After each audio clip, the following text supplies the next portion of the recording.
Assalamualaikum warahmatullahi wabarakatuh.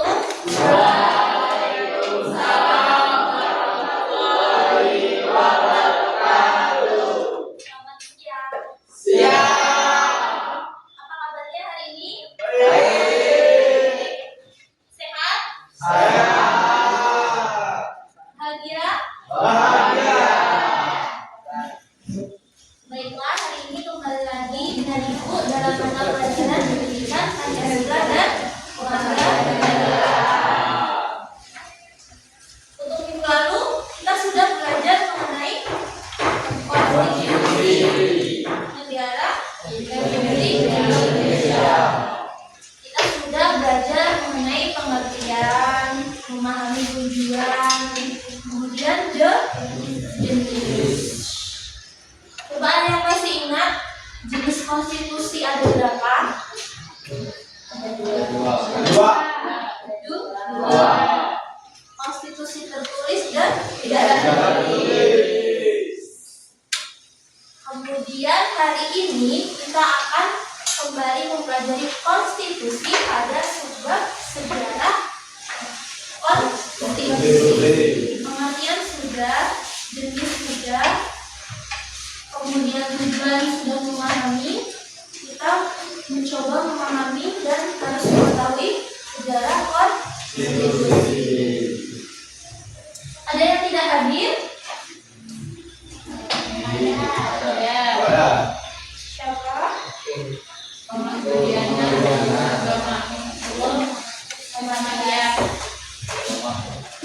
Baiklah, hari ini kita akan belajar mengenai sejarah. Untuk memahami, Ibu akan membagi kelompok dalam satu kelas ini menjadi 4 kelompok. Nanti satu persatu kelompok akan maju dan meringkas mengenai sejarah konstitusi Indonesia. Nah, sekarang Ibu persilakan dulu kalian untuk merangkum mengenai konstitusi sejarah Indonesia. Nanti kalian harus paham dan presentasi maju ke depan secara singkat. Dan saya Ibu persilakan dulu kalian untuk merangkum mengenai sejarah konstitusi Indonesia.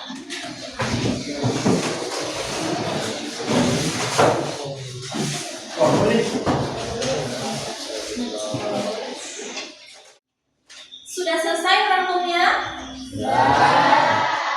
Oke, Ibu akan tunjuk satu kelompok untuk presentasi ke depan. Silakan untuk kelompok 3 mempresentasikan hasil rangkumannya. Ibu akan nilai seberapa paham kalian untuk memahami sejarah konstitusi. Silakan kelompok 3 maju ke depan.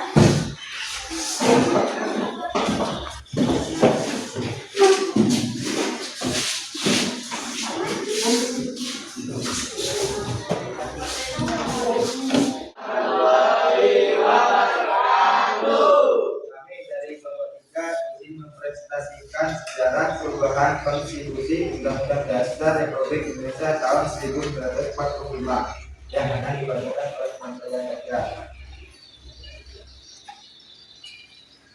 Sejarah perubahan konstitusi Undang-Undang Dasar Negara Republik Indonesia tahun 1945. Sejarah konstitusi Indonesia dimulai dengan Undang-Undang Dasar 1945 yang disahkan pada tanggal 18 Agustus 1945 hasil kerja BPUPKI dan BPKI. Konstitusi Indonesia kemudian mengalami perubahan. Kelompok 3 kan sudah maju. Adakah yang ingin bertanya atau menanggapi? Coba dari kelompok lain ada yang ingin menanggapi atau bertanya mengenai sejarah konstitusi? Silakan.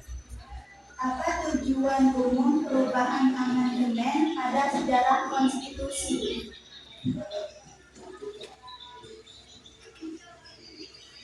Saya akan menjawab pertanyaan dari Kadisar ini.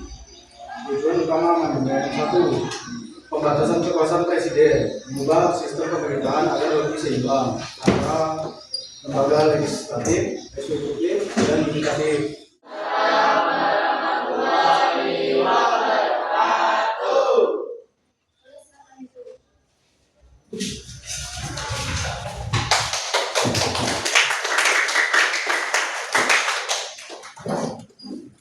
Coba ibu lakukan komentar dulu ya.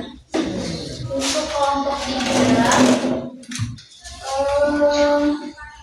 sudah secara menyeluruh untuk ibu rasa kalian sudah paham ya, sudah bagus, kalian sudah memahami secara umum dan bisa lugas menjawab pertanyaan dari kelompok 1. Untuk kelompok 3 pertahankan untuk hasil belajarnya. Ibu minta kalian untuk konsisten seperti ini. Sudah bagus, penjelasan sudah secara rinci, lugas, sudah ibu rasa kalian sudah paham. Cukupkan sekian dari konstitusi. Coba ada yang bisa menyimpulkan? Tidak bisa? Pada intinya sejarah konstitusi mengalami perubahan 4 kali amandemen. Amandemen itu merubah secara keseluruhan tidak? Ya? Atau tidak? Yang menjawab tidak, kenapa? Yang menjawab iya, kenapa? Amandemen artinya perubahan, memang perubahan, tapi dia tidak mengubah isi secara keseluruhan. Dia hanya mengubah sistematika atau menambah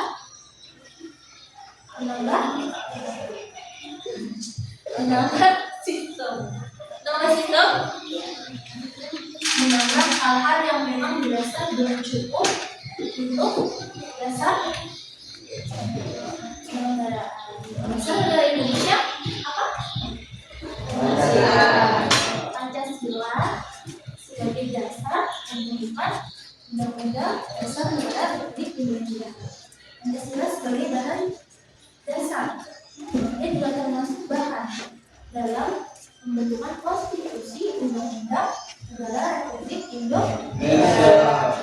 Namun, Undang-Undang Dasar Negara Republik Indonesia juga memuat unsur atau nilai-nilai yang ada dalam Pancasila.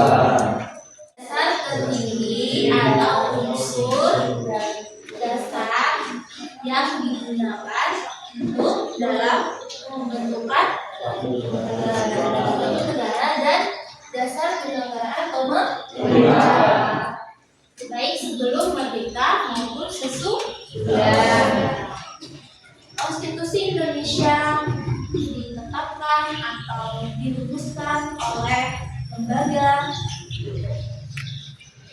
BPU dan PPKI dan disahkan pertama kali pada sidang PPKI pada tanggal 18 Agustus 1945.